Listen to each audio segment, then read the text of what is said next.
Gloire à l'Éternel. Voilà. Paternos derque sinceris. Alléluia. Tu vois, moi, on va toucher les mains.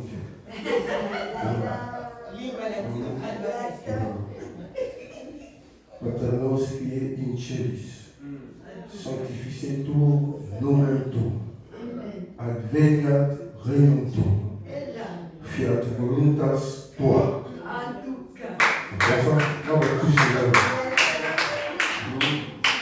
Donc, on a un parcours politique. Alléluia. Et pendant qu'on récite cette prière là-bas, il faut voir comment ils sont. En transe carrément. Pas tellement d'un côté. Non, ils chantent. Pas tellement in celis. Sanctificetur nomen tuum. Adveniat regnum tuum. Amen. On est tombé là-bas. Alléluia. On est tombé là-bas.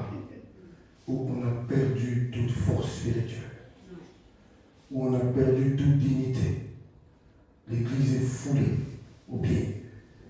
Et aujourd'hui, on ne représente absolument rien. Aucun danger pour le monde. Et ça, c'est terrible.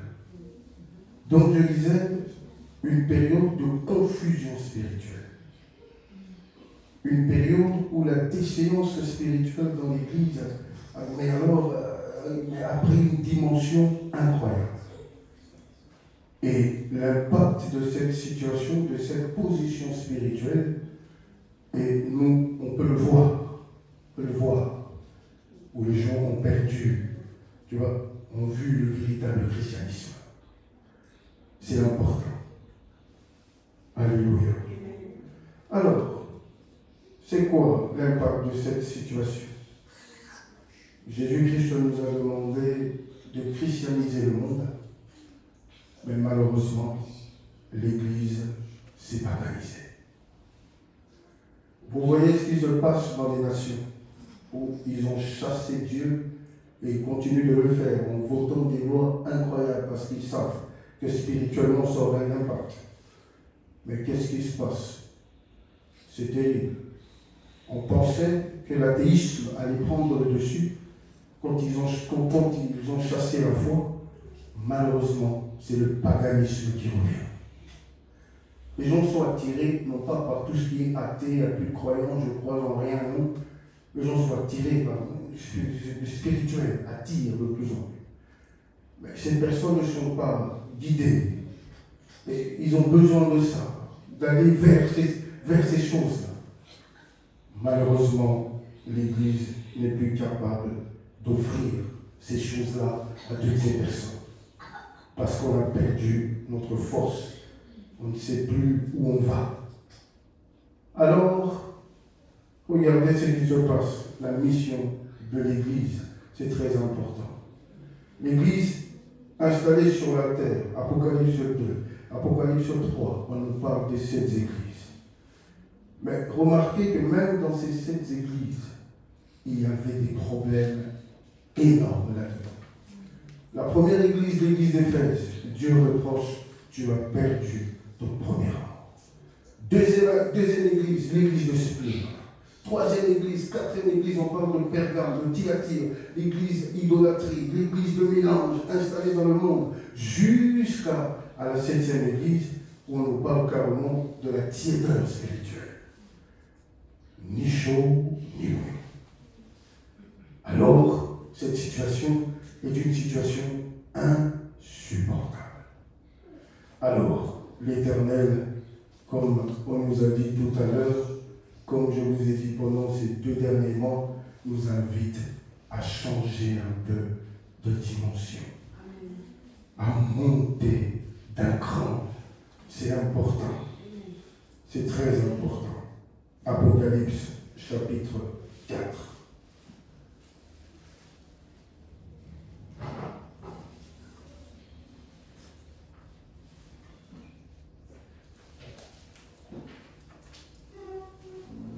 Alors, l'Église est paganisée, je t'ai dit, et l'Église aussi s'est embourgeoisée. Alléluia.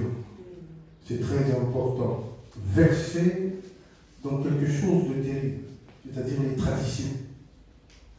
Amen. Influencé par le monde. Alléluia. C'est important. C'est la tradition qui a pris le dessus. Ce n'est plus la foi. Et ça, c'est quelque chose qui tue la puissance du Saint-Esprit. Apocalypse 4, à partir du premier verset. Apocalypse 4, premier verset, je lis au nom de Jésus. Amen. Après cela, j'ai regardé et voici une porte était ouverte dans le ciel. Voilà, on va continuer après. Voici une porte était ouverte dans le ciel. Écoute-moi bien, mon introduction. L'Église, chapitre 2, chapitre 3, est encore sur la terre. L'Église infiltrée de l'intérieur. C'est important. La meilleure manière pour la détruire et pour l'influencer, c'est tous ces problèmes que nous voyons. Alors, pour que Jean ne soit pas influencé par cela, il est écrit, il voit une porte dans le ciel. Parce que la suite des événements, Jean n'a pas eu la révélation ici sur la terre. Il est monté au ciel. Voyez, il est monté au ciel. Parce que comme vous le savez, le ciel, c'est ce qu'on va essayer d'expliquer aujourd'hui pour bien comprendre cette révélation. La terre, c'est important, c'est la sphère des hommes. Alléluia. Tout ce qui se passe ici sur la terre, c'est la conséquence de ce qui a été décidé quelque part. C'est ici le champ de bataille.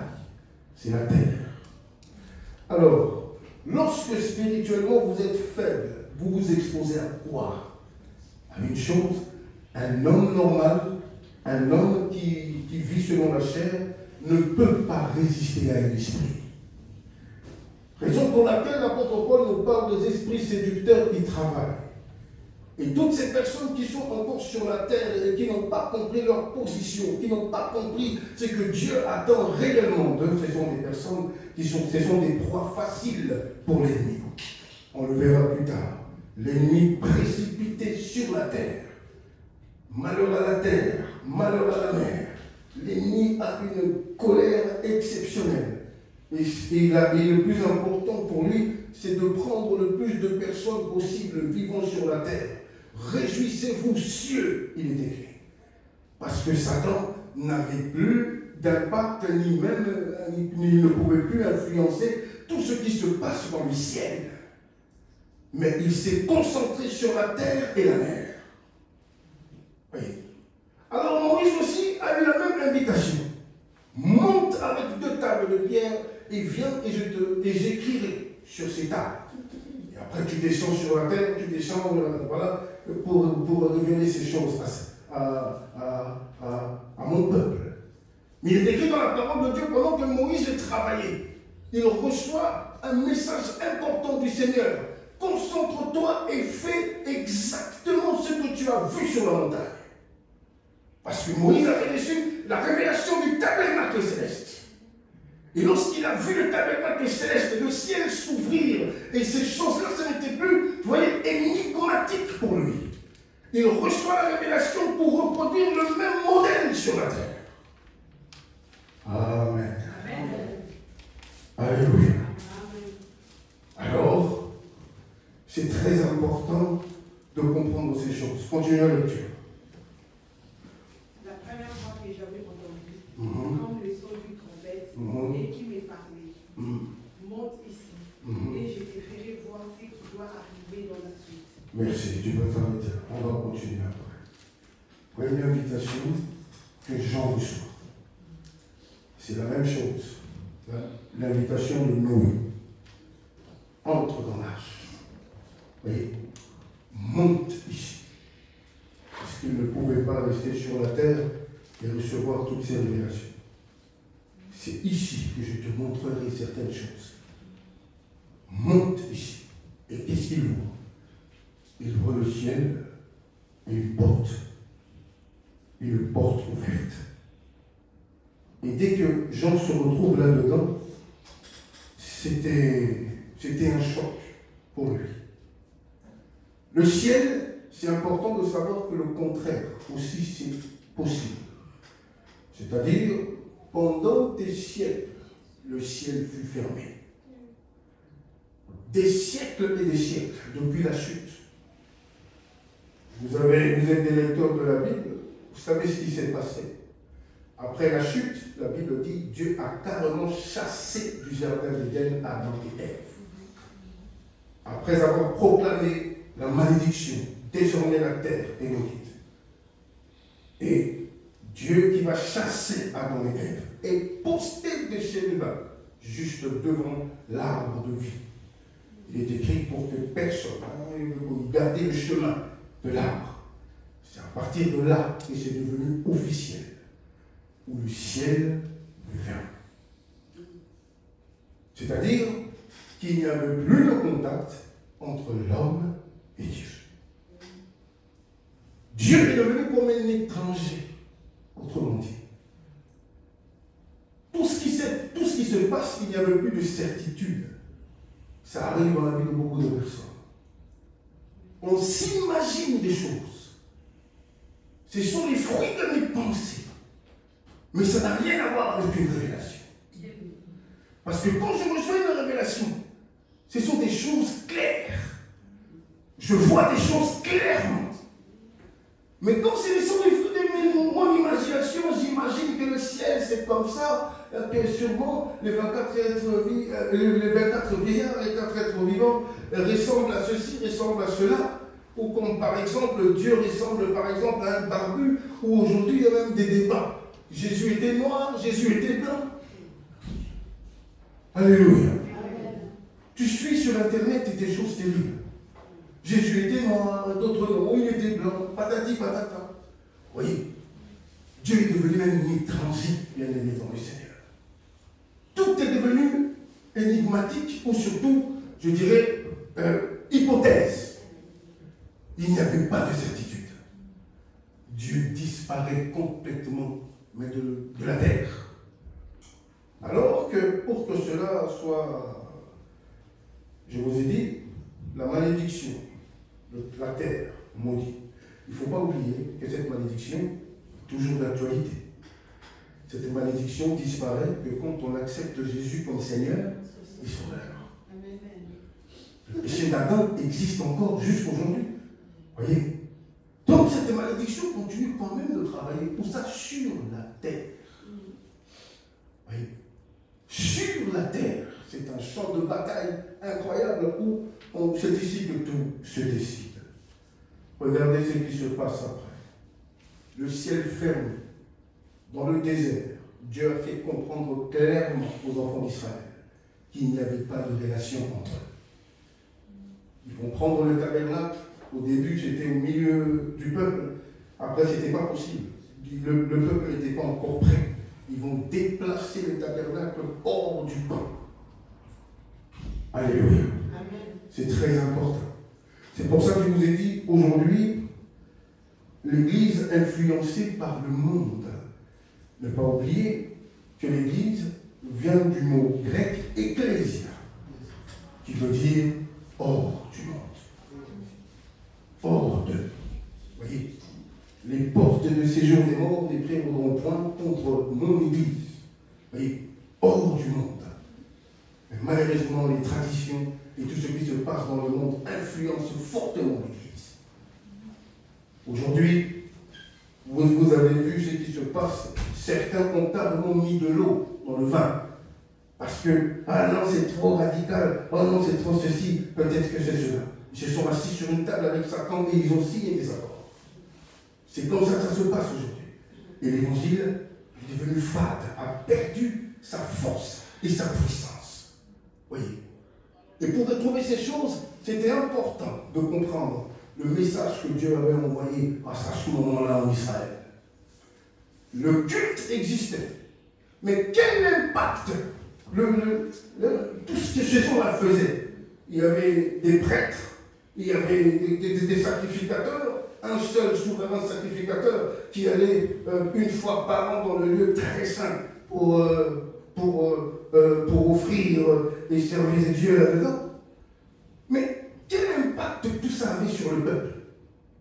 Chacun portait sa brebis, chacun portait son pigeon, tout ce que vous voulez. Mais quel impact ça avait dans leur vie? Rien du tout. Ils étaient là-dedans, ils regardaient le sacrificateur égorger l'animal, verser le sang dans l'autel, sur l'autel, et finalement immoler la bête. Qu'est-ce qui se passait dans leur esprit? Qu'est-ce qui changeait dans leur esprit? Rien. Mais il y avait le culte, il y avait les cérémonies, il y avait des personnes, des chantres mis à part pour chanter aussi, à l'époque déjà. Tous les Lévites, ainsi de suite, Dieu les avait mis à part pour faire ce culte-là, chanter. Mais qu'est-ce que cela produisait dans la vie de tous ceux qui venaient? Il y avait le culte, mais il y avait une séparation totale entre Dieu et son peuple. Et cette séparation, c'était bien ça.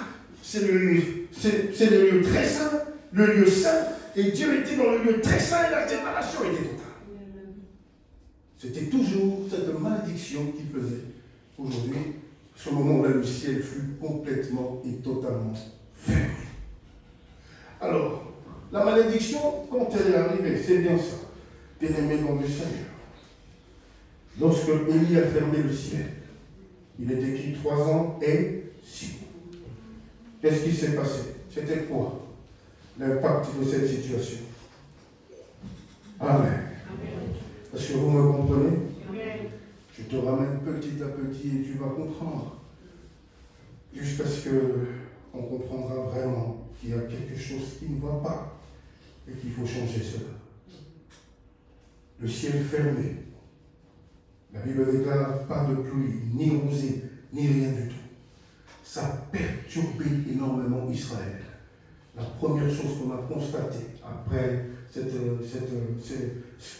Élie avait imposé à l'époque, c'était la crise. Sécheresse totale. C'est-à-dire, quand le ciel, on vit sous une malédiction quelque part, et que le ciel est fermé sur la tête d'une personne, il y a des signes qui ne trompent pas. Il y a des signes qui ne trompent pas. Il est écrit, ma parole est comme la pluie descend du ciel. Elle ne revient jamais à moi sans effet. C'est-à-dire, quand on a des problèmes spirituels et que spirituellement on commence à connaître la sécheresse, ou spirituellement on n'a plus de vie, où la mort s'installe totalement. Ce sont ces genres de personnes qui doivent comprendre que quelque part, il n'y a plus de contact entre eux et le Seigneur. Parce que quand le ciel est fermé, c'est comme ça que ça se passe. Vous criez, vous priez, vous pleurez, rien du tout. Dieu n'est même pas concerné dans ce que vous faites. Et c'est ce que les enfants d'Israël ont expérimenté dans le désert. C'est-à-dire, le ciel fut fermé, et quoi de mieux qu'un désert pour représenter un peu tout ça. Le lieu était aride. Alors, quand le ciel est totalement fermé, c'est pour ça qu'aujourd'hui, chacun a sa théologie, chacun a sa manière de comprendre les choses, chacun fait comme il le sent. Alléluia. C'est comme ça que ça se passe aujourd'hui. Je le sens. Je pense que c'est bien pour moi.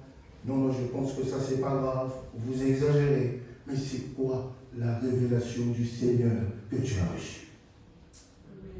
Est-ce que ce que je vis, qui m'a inspiré? C'est une star américaine que j'ai vue à la télé, tatouée jusque je ne sais où. C'est elle qui m'a inspiré. Et finalement, Trésor qui m'envoie une vidéo, une pasteur qui défend en prenant des versets bibliques qu'elle explique super mal pour défendre ses tatouages. Mais c'est incroyable ça. C'est pour ça que je vous ai dit, si le ciel est fermé, tu es à la merci de tes pensées. Tu prends tes pensées pour des messages, tu prends tes pensées pour des révélations, tu prends tes imaginations pour des révélations. Même quand tu dors, même là-bas tu es contrôlé, parce que quand le ciel est fermé, il n'y a pas de contact entre terre et ciel. Oui, souvent, vous voyez les gens inventer des choses. Voilà, il y a ceci, il y a cela, parce qu'il n'y a aucune révélation. Il n'y a aucune révélation. C'est différent d'une personne qui reçoit clairement une révélation. Oui. Qui va comprendre? Amen. Alors, je ne peux pas être inspiré ni même influencé par tout ce qui se passe sur la terre. Parce que c'est fait exprès. Oui.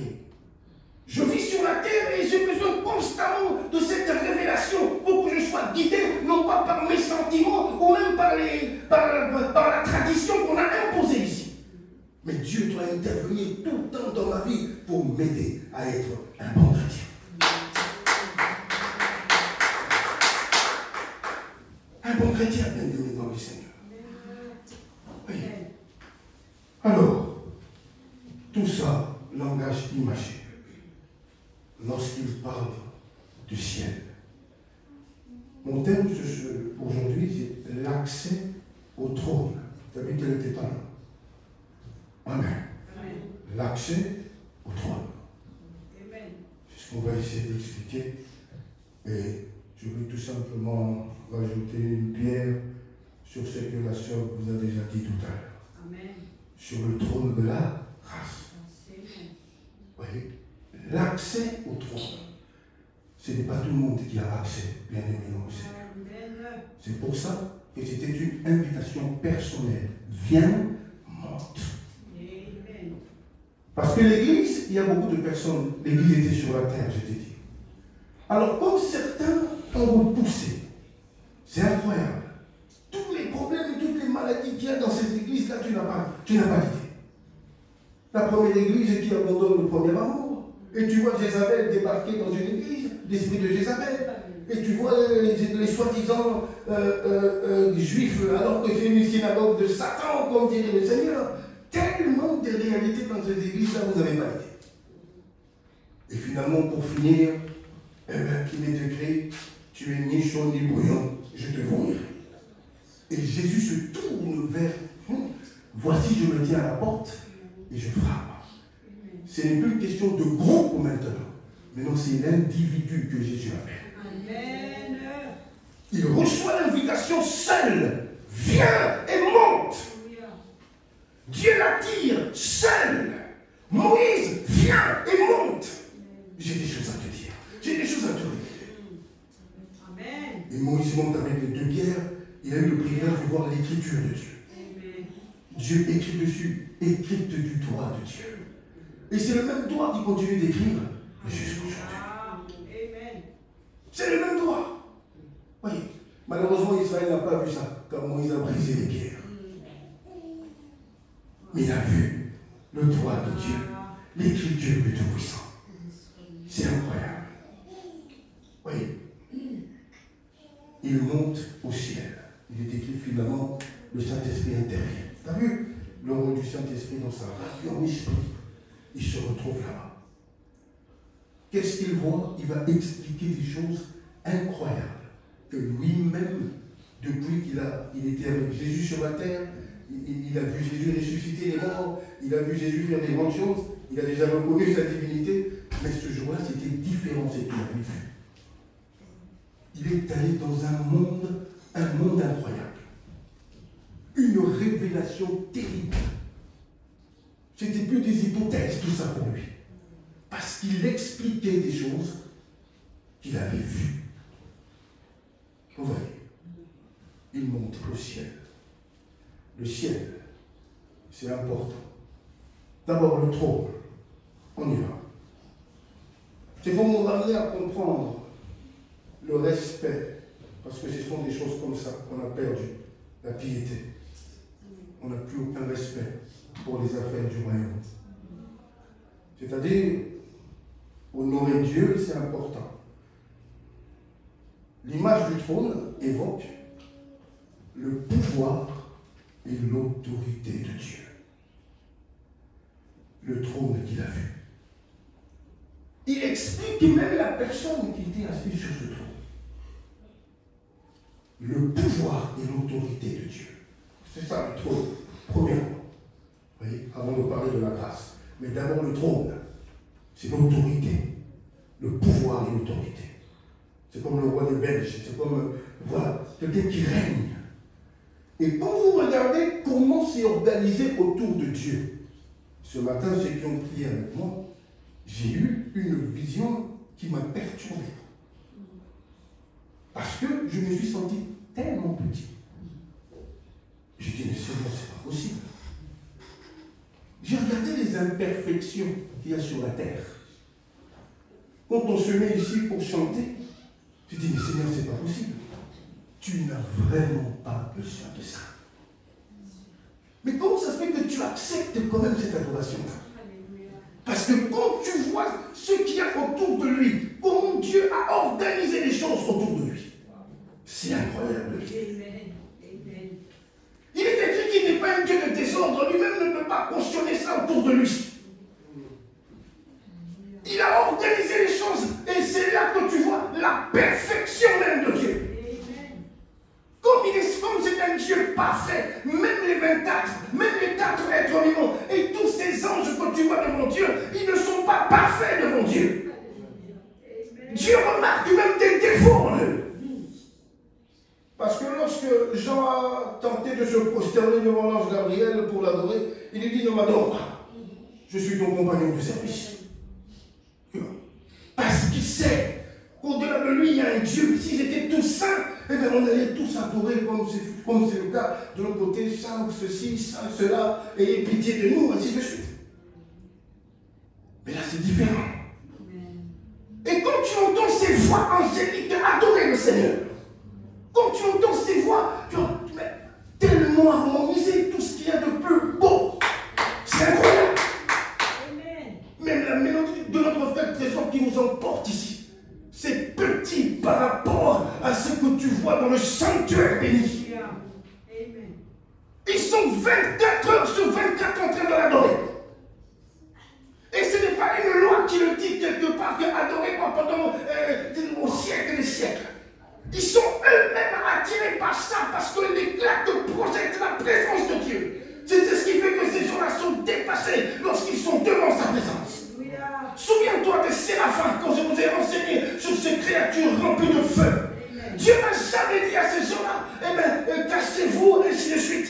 Eux-mêmes ne savent pas le regarder. Ils ne savent pas le contempler. Ce n'est pas possible.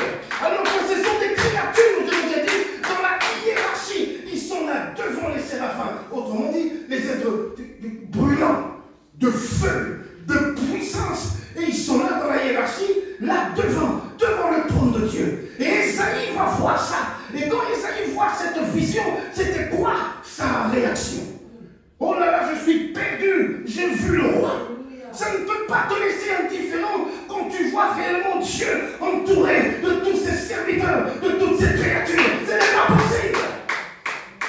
Tu te sens petit, tu te sens pécheur, tu te sens inutile, tu te dis mais c'est pas possible. Et c'est là que tu réalises la grâce du Seigneur.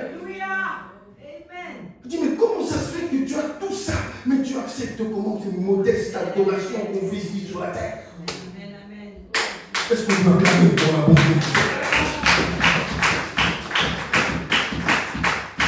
C'est tellement petit ce qu'on lui offre, tu n'as pas idée. Et parfois on le fait que quand on a le temps, quoi.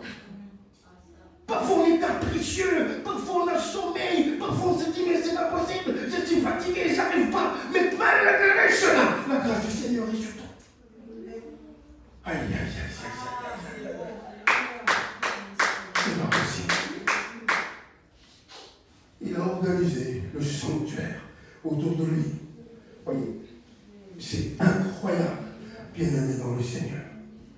Et ce trône que vous voyez qui représente pouvoir et autorité, c'est important, bien-aimé dans le Seigneur, que cela ne quitte jamais ton esprit. Quand tu es en face, quand tu es dans sa présence, que ce soit dans ta chambre, ici à l'église, partout, réalise que tu n'es pas en face. Voilà. De ça, on a l'habitude, non? Le respect, c'est important. Le respect. Oui. La révérence, c'est très important. Alléluia. Alors, c'est ça le plus important pour nous. c'est de comprendre. Alors, avec cette invitation, c'est important, monte. Je veux te révéler un certain nombre de choses. Gens qui se retrouvent là-bas. Une porte ouverte au ciel. Et le trône de grâce, de la grâce maintenant. Parce qu'on rajoute la grâce après à côté. Autorité, pouvoir, on voit grandeur, ainsi de suite. Alléluia. C'est très important. C'est-à-dire un lieu de prière, de communion. C'est important. Approchez-vous donc avec assurance du trône de la grâce, un lieu de prière et de communion, où les croyants peuvent entrer en contact direct avec Dieu. Oui, entrer en contact direct avec Dieu. C'est là si le ciel est totalement fermé, c'est quelque chose qui n'est pas possible. Entrer en contact direct avec Dieu. Oui. Et c'est ce contact qui a changé la vie de beaucoup de personnes. Ce n'est pas la religion qui change la vie. Ce n'est pas la manière de prier ou d'impressionner les autres qui change quoi que ce soit. Mais c'est le contact avec Dieu. Alors, comme ce matin, je me suis tellement senti petit, je me dis, c'est humble. Je dis, c'est pas possible. Tu restes humble. Tu dis, mais je suis ombre et poussière. Quand tu vas, sous contact, c'est incroyable, comme la sœur a dit. Désirer le spirituel, c'est important. C'est un désir ardent. Et quand tu le vois, c'est un désir accompli. C'est terrible. Et qu'est-ce que je vois? Tu as vu le souffle de vie, l'air qu'on respire. Le Seigneur m'enseigne directement après. Pour comprendre ce qu'il représente réellement pour toi. Quand tu te sens petit dans ta petitesse. Il est écrit, il souffla sur l'homme. Et l'homme devint une âme vivante. Sans le souffle de vie, il n'est rien. Et le Seigneur s'est présenté à moi comme étant le souffle dans ma vie. Tu dis, tu vois, tu respires, n'est-ce pas? L'air. C'est comme Dieu dans ta vie. Sans ça, tu es un cadavre. Et la mort spirituelle existe. Il dit, sans l'air que tu respires, tu n'es rien. 3 jours après, si on passe par là, tu changes même d'apparence. Tu deviens vert. Toute la beauté que tu avais disparaît. Parfois dans le cercueil, elle était tellement belle et beau, on ne te reconnaît même plus. Tellement tu déformes pour tout simplement démontrer que sans Jésus, tout est vanité. Alors, ça je disais ma prière personnelle et lui dire ça, que tu es vraiment comme ce souffle, l'air que nous respirons. Et c'est quelque chose de très important parce que tu te sens si proche de lui. Et tu te dis que vraiment sans lui, c'est vraiment... Ça ne sert à rien. C'est pas possible. Il y a certaines choses que tu ne peux pas atteindre. Sans Dieu, c'est impossible. Alléluia. Et comme on dit, la source d'eau vivante à ça. Oui, un homme ne peut pas vivre sans boire. Même s'il boit du coca, du Fanta, du matin, au soir, du premier, mais un jour, il finira par boire de l'eau. Parce que c'est tellement important pour la santé. Et Jésus dit, c'est lui. Pour dire que, mais inévitable, c'est pas possible. J'ai même du mal à trouver, c'est pas possible. Oui. Alléluia. Celui qui réussit à vivre sans boire, c'est que c'est un extraterrestre. Ce n'est pas possible. Tu vois. Et l'eau que je bois tous les jours, voilà Dieu dans ma vie, la vie de Dieu. Vitale pour moi. C'est pour ça que je dis en ligne, je vous ai dit, aujourd'hui, qui est comparable à toi, blablabla, c'est plus des paroles pour voir, c'est plus dans mon subconscient, c'est quand je prie, j'ai l'habitude de débiter ce genre de choses. Oui, mais est-ce que ça vient encore du cœur? C'est pour ça que j'ai parlé d'une révélation.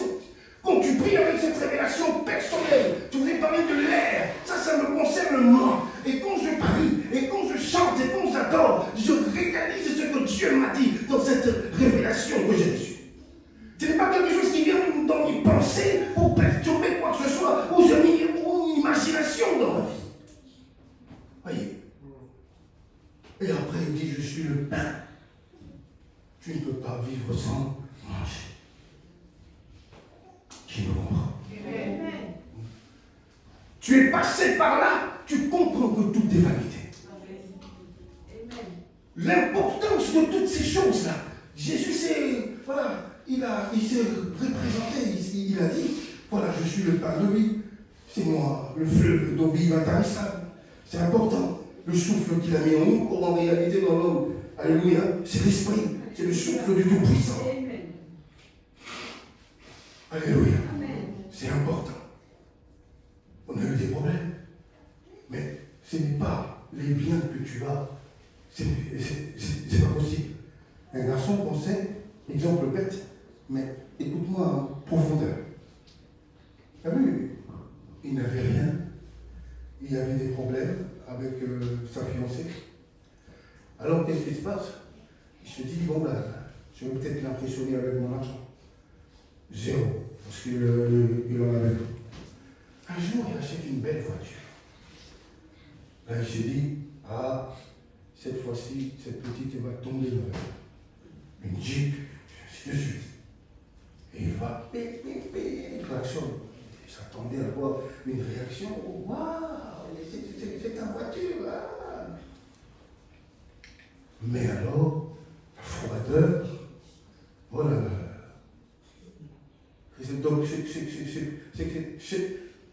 incroyable. J'ai impressionné avec le Jeep. Finalement, ce n'est pas le cas. Oh, qu'est-ce que c'est ça? Ah, j'ai compris. Et pendant que tu pries, oui, c'est différent parce que tu commences à comprendre l'importance et la position de Jésus-Christ dans ta vie. Tu vois, il dit, je pensais que ça pouvait me donner la solution, mais je me suis rendu compte que c'est bien au-delà de ça. Alléluia. Je pensais que la voiture allait toucher de son cœur et tomber, quand il va me voir avec ma Mercedes, ah, alors que ça n'a absolument rien changé. Il dit, ah, Seigneur Jésus, c'est vrai, je comprends. Je change de priorité dans ma vie des hommes. Ce que tu me présentes pour moi est tellement grand que ça n'a rien à voir avec ce que tu me donnes ici tous les jours. Tu me donnes ça, c'est bien, merci Seigneur Jésus, mais que le matériel ne te sépare jamais avec Dieu. Il ne te sens jamais puissant, grand, parce que tu possèdes quelque chose de je ne sais pas quoi. Le jour où tu tomberas de ton piédestal, ce jour-là tu comprendras, ça ne dépend pas des biens d'une personne. Et Jésus continue de progresser dans ta conception. Tu grandis dans son amour, dans tout ça. Parce que tu réalises toutes ces choses. Que Seigneur, c'est vrai. Ce n'est pas l'argent, ce n'est pas le mariage, ce n'est pas la beauté, ce n'est pas tout ça. C'est toi. Je voyais constamment le Seigneur devant moi, dirait David. Il était debout devant moi, je le voyais. Il était à ma droite, il me soutenait. Oui. Sans ce soutien, je pense que même moi, en ce moment, je suis à la CNTP de Belgique. Parce que le feu qu'on a traversé, là, c'est quelque chose de... Je le dis même dans mes prières. Seigneur, c'est grâce à toi si je suis là. Sinon, je suis sûr que moi aussi, je suis quelque part en train de me piquer tout et n'importe quoi. Parce que les aléas de la vie, la méchanceté du monde, ah, crois-moi, on a connu ça. On a connu ça. Un jour, j'étais en train de manger, je sens quelqu'un tu vois, qui tombe de ma bouche, je dis, Seigneur, avec ses qualités.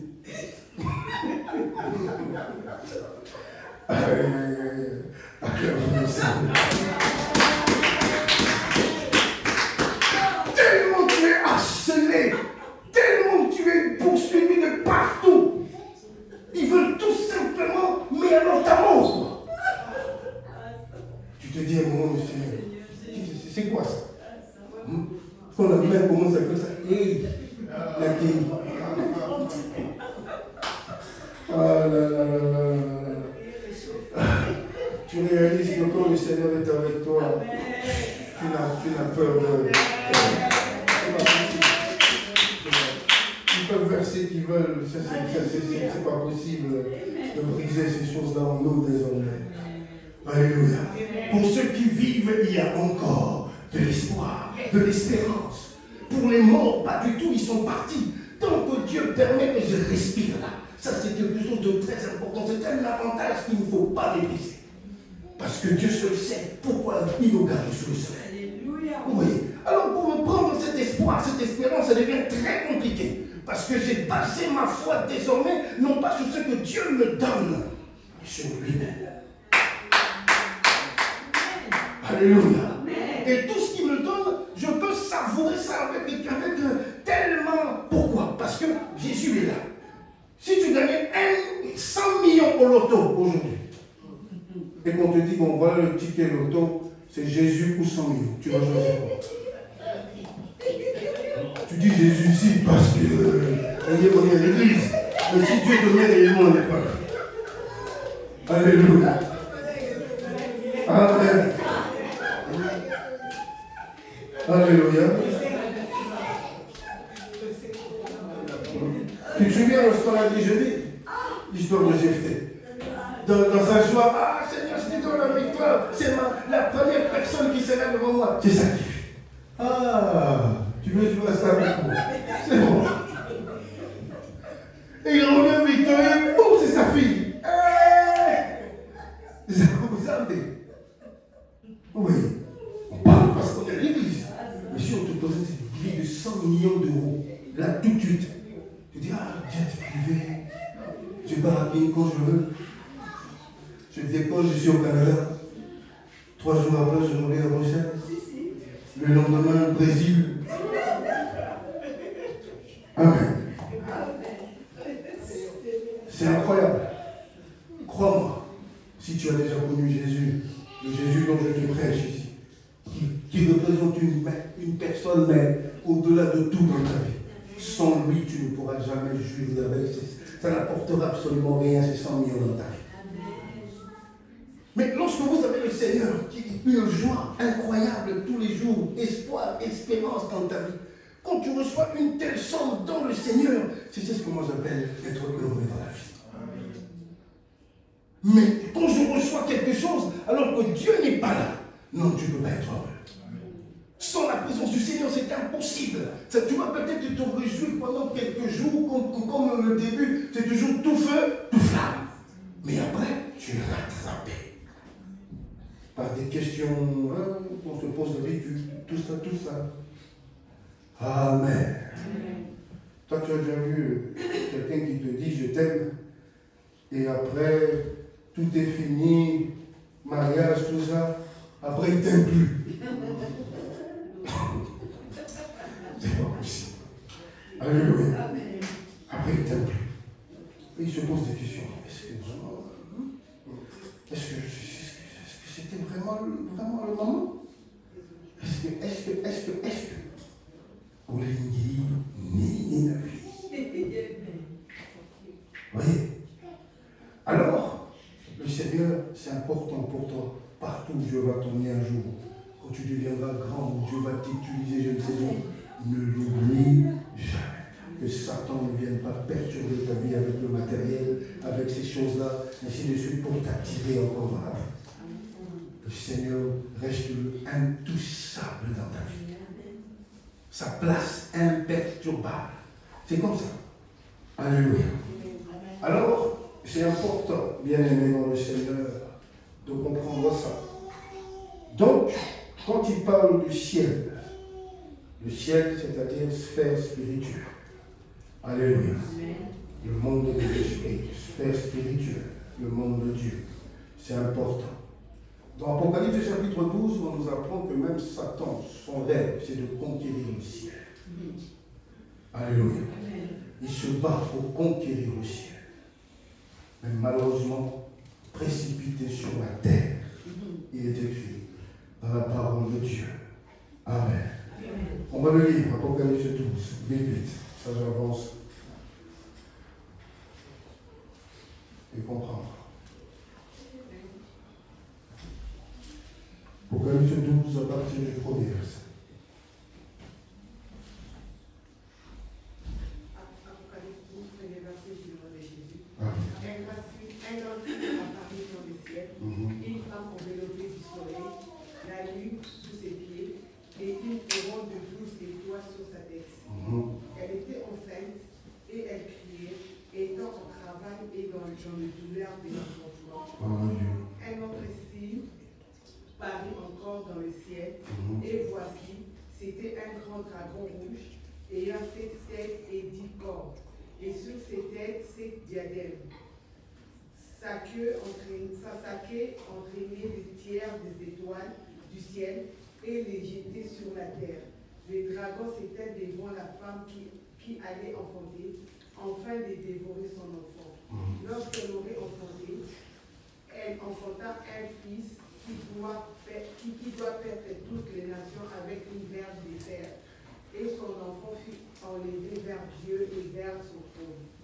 Et la femme s'enfuit dans le désert où elle avait un lieu préparé par Dieu, afin qu'il y fût nourri pendant 1260 jours.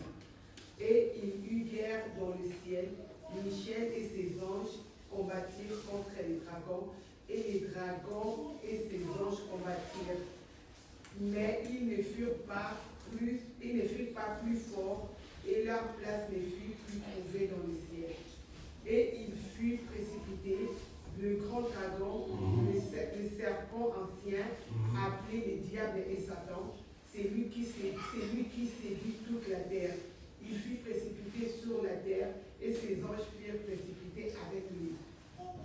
Et j'entendis du ciel une voix forte qui disait, maintenant le salut est arrivé, et la puissance et le règne de notre Dieu, et l'autorité de son Christ, car il a été précipité, l'accusateur de nos frères, c'est lui qui l'accusait devant notre Dieu jour et nuit. Ils l'ont vaincu à cause du sang de l'agneau et à cause de la parole de leur témoignage. Et ils n'ont pas aimé leur vie jusqu'à craindre la mort. C'est pourquoi réjouissez-vous, cieux, et vous qui habitez dans les cieux. Malheur à la terre et à la mer, car le diable est descendu vers vous. Animé d'une grande colère, sachant qu'il a peu de temps. Quand les dragons... Merci, tu peux t'arrêter là, on va continuer après. Parole du Seigneur. Amen. Donc, vous voyez que ce qui se passe là, c'est un langage imagé, n'est-ce pas? C'est pas le dragon qu'on voit ici dans le ciel, n'est-ce pas? Un signe paru dans le ciel.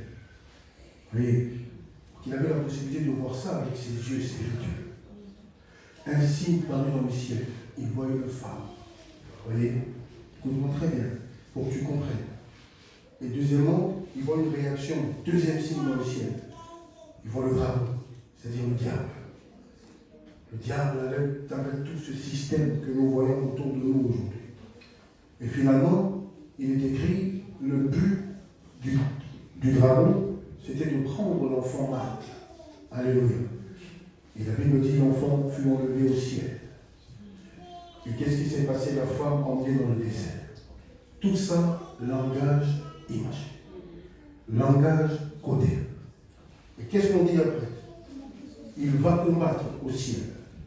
Tenter de conquérir le ciel. C'est-à-dire, celui qui contrôle le ciel, c'est celui qui règne. Parce que la terre, comme je vous ai dit, la sphère des hommes n'est rien. Il n'y a rien du tout ici. C'est victime de tout ce qui se passe de l'autre côté. Mais impossible de détrôner notre Dieu.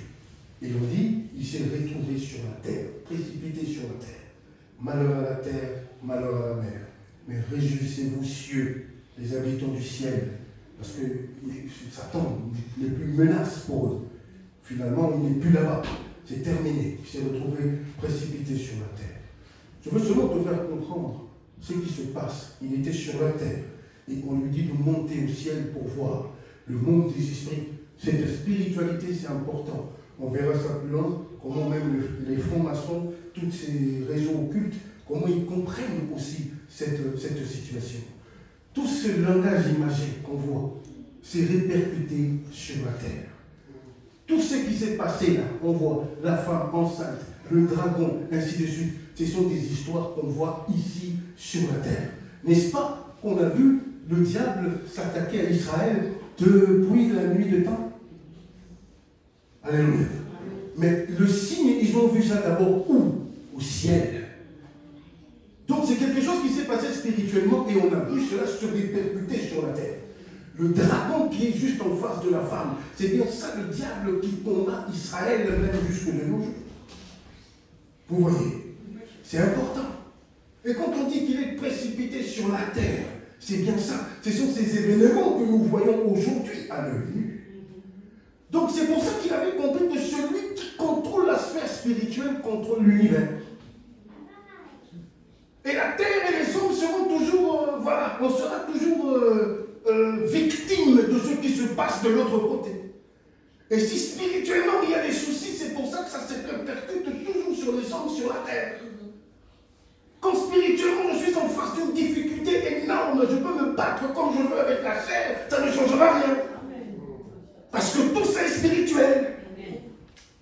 Donc c'est le monde de Dieu, le monde des esprits. Parce que c'est dans ce même ciel qu'on a constaté, il a vu deux signes. La femme enceinte, et puis il voit dans ce même ciel un dragon qui meurt. Alléluia. C'est très important, bien-aimés dans le Seigneur. Donc tu vois que les habitants de la terre seront toujours victimes. Alléluia.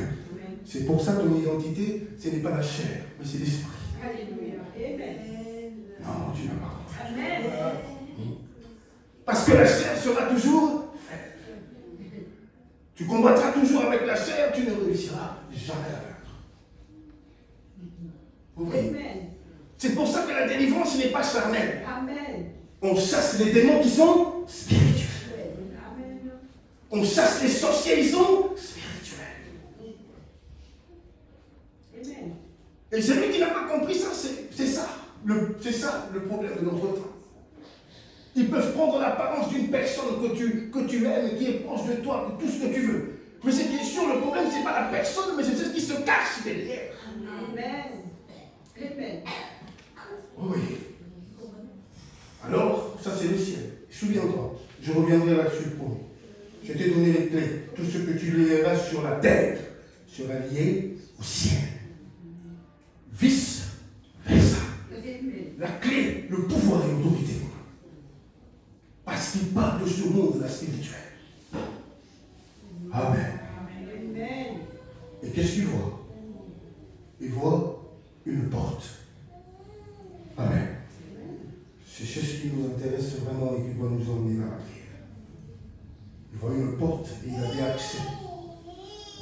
Il y a tellement de définitions bibliquement quand on parle d'une porte. Par exemple, dans l'église de Philadelphie, Jésus dit, tu as peur de puissance, j'ai mis une porte devant toi que personne ne pourra fermer. Alléluia. J'ai mis une porte devant toi. Et il se présente comme étant celui qui a la clé de David.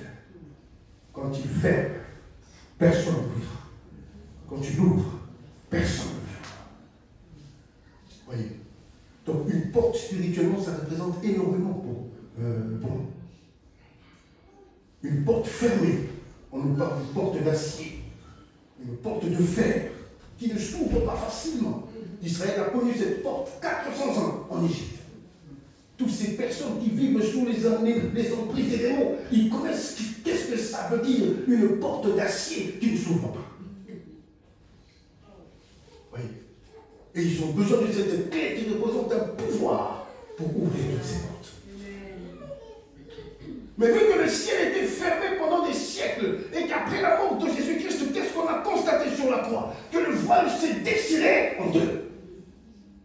Et lorsque le voile s'est déchiré en deux, tout le monde avait maintenant l'opportunité d'entrer dans le lieu très saint. Et cette porte ouverte dans le ciel représente justement cela. Lorsque Jacob a vu Dieu, Dieu était au ciel et il était sur la terre. Pierre versait de l'huile là-dessus. Et cela représente ce que nous vivons aujourd'hui. Mais ce qui est sûr, il a vu l'échelle et Dieu était au-dessus. Dieu n'était pas encore descendu sur la terre. Et c'était tellement périodiquement où de temps en temps cette porte pouvait s'ouvrir. Mais ce qui est sûr, Dieu visitait que quelques personnes, quelques prophètes ont eu la grâce de voir ces choses-là et d'aller donner ou même être des canaux où Dieu a utilisé puissamment. Mais officiellement, le ciel était fermé.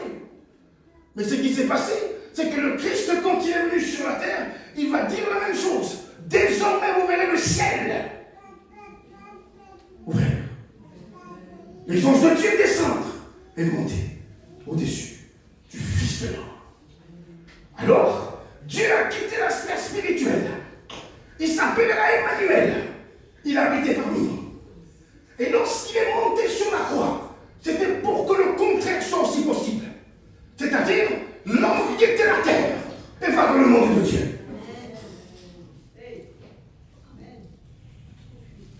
L'image de la grâce. Le temps de la grâce. L'année où vous verrez la bonté du Seigneur. Le ciel s'ouvre. Et on lui dit, viens, approchez donc avec assurance du trône de la grâce. Alléluia. Amen. Alors, une porte importante peut mener presque partout.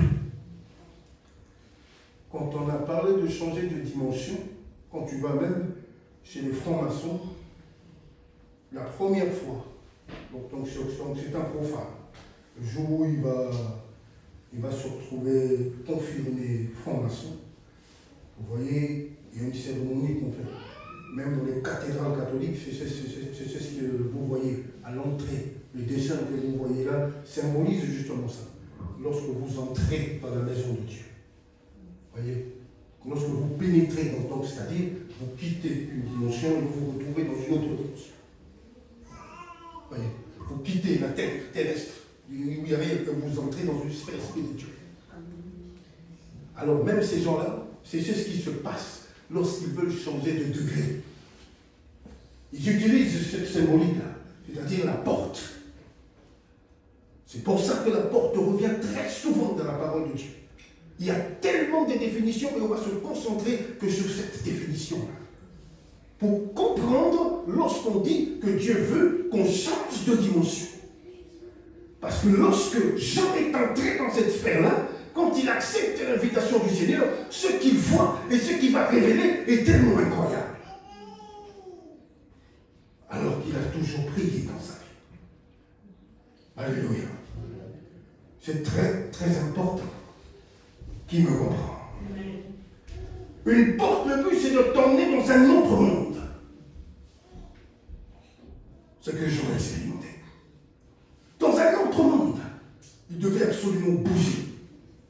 Et ne pas garder, tu vois, cette petite dimension tiède qu'on a en ce moment dans nos assemblées.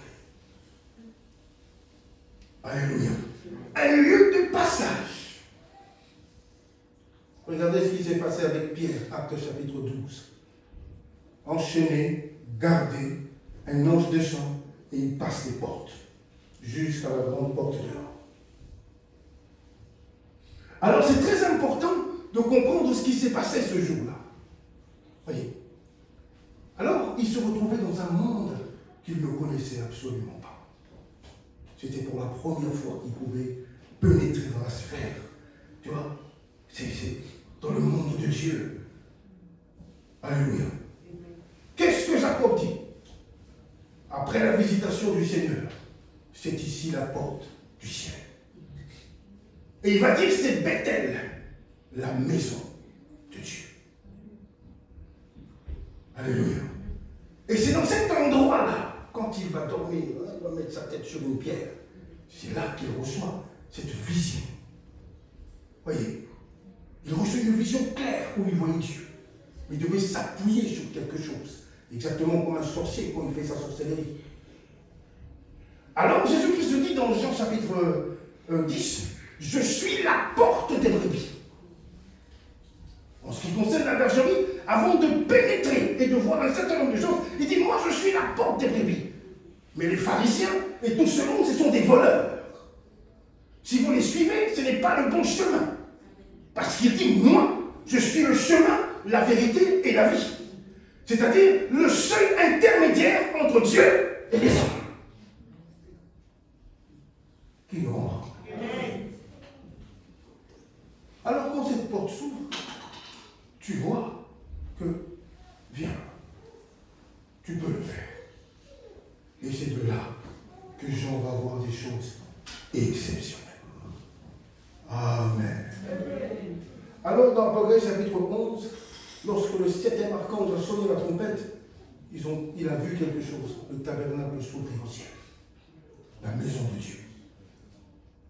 Et dans le chapitre 15, il voit les anges sortir du tabernacle avec des trompettes. Et dans le chapitre 16, ils vont sonner la trompette. C'est-à-dire le jugement, les 7 coupes qui vont fermer la colère de Dieu vont se déverser sur la terre. Mais il a constaté quelque chose, c'est que quand cette coupe-là, quand les anges déversaient cette coupe de colère, c'est que Jésus avait annoncé lui-même que ça allait arriver. Je suis la lumière du monde. Je travaille. La nuit vient où plus personne ne pourra travailler. C'est-à-dire, le ciel est aujourd'hui, tout le monde a la possibilité d'aller, de prier, de monter vers Dieu et ne prenez pas ça à la légère. Il est écrit, cherchez-le pendant qu'il se laisse encore trouver. Cela veut dire que c'est le temps de la grâce où n'importe qui, malgré sa position, ses péchés, tout ce qu'il a fait, c'est maintenant, ici, dans la maison du Seigneur, qu'il peut changer les choses. Mais la nuit vient, dans le chapitre 16 du livre d'Apocalypse, où le tabernacle va se refermer. Et ça sera comme avec Noé, lorsqu'il a reçu l'invitation d'aller dans l'arche. Seul 8 personnes furent sauvées avec lui. Mais lorsque le déluge a complètement déchiré la terre, lorsqu'ils sont venus, il est écrit dans la parole de Dieu, c'était trop tard, la porte était déjà fermée. C'est pour ça que lorsque vous méditez, Dieu vous envoie de tels messages, ça fait réfléchir. On n'est pas éternel sur la terre, un jour on va passer. Et le fait de faire le bien et d'être un bon chrétien et un modèle, c'est très important pour nous, bien-aimés dans le Seigneur. Parce que croyez-moi, cette porte va se refermer aujourd'hui. Et aujourd'hui, profitez, parce que cette porte, elle est ouverte. La bonté de Dieu est là, l'amour de Dieu est là, la grâce de Dieu est là. Et ceux qui pratiquent la magie, la sorcellerie et toutes ces choses seront confrontés un jour à ce problème. La porte va se refermer. Et là, vous n'aurez plus l'agneau de Dieu que Jean a vu sur les trônes. Là, désormais, vous serez en face du lion de la tribu de Judas qui viendra pour juger, mais non pas pour sauver, mais non pas pour guérir, mais non pas pour délivrer. Parce que le temps où il sauve, le temps où il guérit, c'est maintenant, parce que le ciel est ouvert. Mais lorsque le ciel se refermera, il n'y aura plus moyen de changer quoi que ce soit. Tout sera scellé. Et lorsque tout sera scellé, c'est à ce moment-là que celui qui nous a sauvés aujourd'hui, celui qui nous a délivrés aujourd'hui, celui qui nous a réconciliés avec Dieu aujourd'hui, va se transformer en lion de la tribu de Judas. Pour la première fois, il viendra juger et condamner. Alors que quand il est venu la première fois dans le monde, il dit, je ne suis pas venu pour juger, je ne suis pas venu pour condamner, mais pour sauver le monde. Mais il a changé le langage de ce jour-là. Parce que l'agneau de Dieu que Jean a vu dans le chapitre 4, ça ne sera plus la même personne. Là, il viendra avec le jugement et la condamnation. Alors ceux qui seront condamnés, il est écrit malheureux. Parce que l'enfer, c'est quelque chose qui existe. Ceux qui partent avant nous ont compris cette réalité. Réjouissez-vous, cieux, il est écrit, on vient de le lire dans la parole de Dieu. Parce que ça, ce sont les enfants de Dieu dont le nom est inscrit dans le livre de vie. Ceux-là vivront éternellement, comme dirait Daniel. Ils vont briller à jamais, juste. Mais il n'y aura même pas de fin, il n'y aura pas de début, il n'y aura plus rien. Même le temps n'existera plus. Le temps n'existera plus. En ce moment-là, on sera tous comme des est Dieu, on va vivre éternellement. La porte est ouverte. C'est le moment de changer. C'est le moment d'en profiter. C'est le moment de laisser la distraction. C'est le moment de laisser passer les tempêtes inutilement. C'est maintenant que tu cherches Dieu. Et Dieu se manifeste dans ta vie. Tu ne payes rien. Il se manifeste dans ta vie. Ne prenez pas ça à la légère. Ne prenez pas ça à la légère. Il est écrit, ne prenez pas ma grâce en vain. C'est très important. C'est maintenant que vous devez comprendre ça. Sache qu'un jour la porte va se refermer. Que le Seigneur vous bénisse. Laisse-toi dans la présence du Seigneur, on va monter dans cette sphère. Gloire à Dieu. Cette invitation, c'était pour Jean, et aujourd'hui, c'est pour toi individuellement. Pour chaque personne individuellement. Seigneur, viens et monte. Alléluia. Pendant que tu es debout, la sœur va finir la lecture pour qu'on comprenne, gloire à Dieu, que parfois on est tellement loin de Dieu et qu'on est livré à nos imaginations, à ceci, cela. Non, ce n'est pas Dieu que tu as vu. Que Dieu se souvienne de nous. Vas-y, continue la lecture à partir du 5e verset. Écoute ça très bien. Elle affronta un fils qui doit être tout. Non, Apocalypse 4.